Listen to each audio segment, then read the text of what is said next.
Smart पढ़कों में आपका स्वागत है। आज हम पढ़ेंगे पीएम मोदी ने 109 हाई यील्डिंग क्रॉप वैरायटीज का रिलीज किया है। तो चलिए स्टार्ट करते हैं। तो इसकी लोकेशन है India agriculture research institute new Delhi की, और इस बार इन्होंने 109 हाई यील्डिंग 61 क्रॉप्स जो क्लाइमेट रेजिलेंट यानी कि कोई भी क्लाइमेट में वो सर्वाइव कर सकते हैं और बायोफर्टिफाइड वैरायटीज है, यानी कि ये अन्य जो मैनमेड केमिकल्स और फर्टिलाइजर्स से फ्री है। क्रॉप की वैरायटीज है 34 वैरायटीज है including cereals and millets, pulses and oil seeds. और हॉर्टिकल्चर क्रॉप्स है 27, जिसमें वैरायटी है फ्रूट्स की, वेजिटेबल्स की, plantation crops, tubers, spices, flowers and medicinal plants. मैं आपको ये भी बताना चाहता हूँ कि ईयर 2023 को डिक्लेयर किया था international year of millets by UN.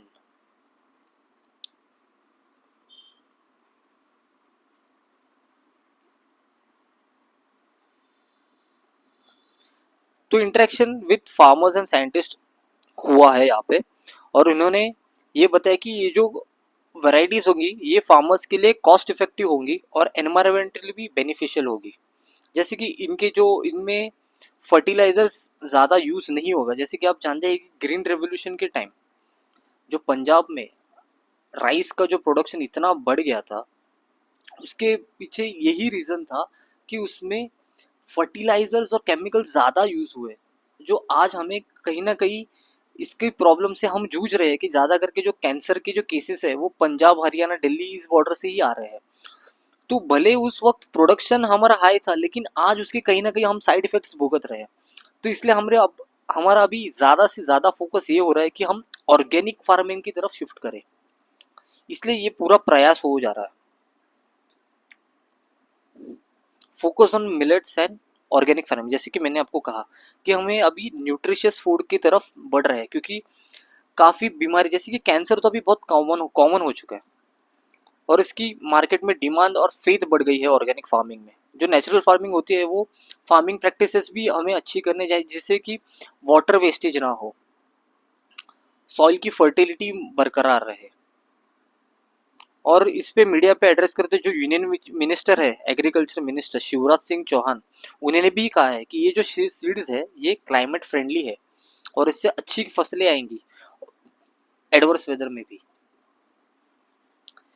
कृषि विज्ञान केंद्र, कृषि विज्ञान केंद्र है जो एक फार्म साइंस सेंटर है, जो एग्रीकल्चर एक्सटेंशन सेंटर है इंडिया में, यानी कि यहाँ पे एग्रीकल्चर रिलेटेड रिसर्च किया जाता है।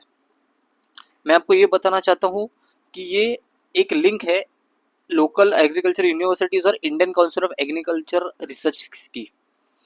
और हमारे देश में सबसे ज़्यादा अगर किसान विज्ञान केंद्र है तो वो है उत्तर प्रदेश में 89, और फर्स्ट कृषि विज्ञान केंद्र एस्टेब्लिश हुआ था पुदुचेरी में 1974 में। ये इंपॉर्टेंट है।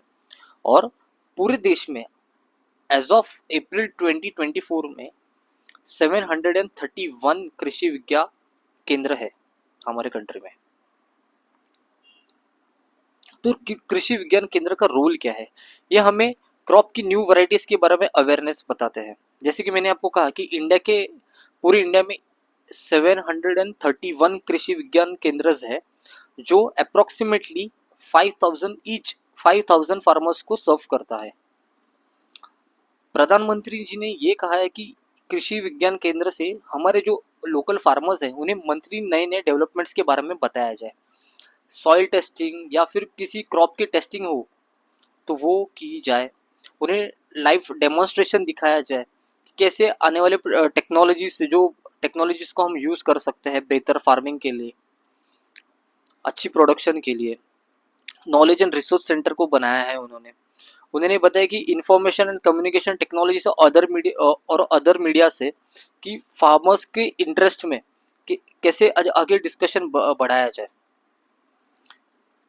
किसान विज्ञान केंद्र से क्वालिटी प्रोडक्ट्स की क्या कहते हैं कि क्वालिटी प्रोडक्ट्स को इम्प्रूव करने की कोशिश की जा रही है, और अच्छे नए फार्म इनोवेशंस और पब्लिक को प्रोत्साहित किया जा रहा है कि आप नए इनोवेशंस और ऑनगोइंग स्कीम्स और प्रोग्राम्स का लाभ उठाए।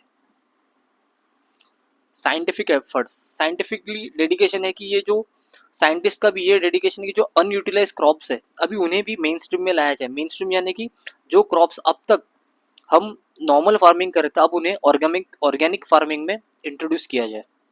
और इस मूव को पीएम मोदी जी ने काफ़ी अप्रिशिएट किया है। अगर आपको ये वीडियो पसंद आया तो ही आप इसे लाइक करें, शेयर करें, आप सब्सक्राइब करें। Thank you.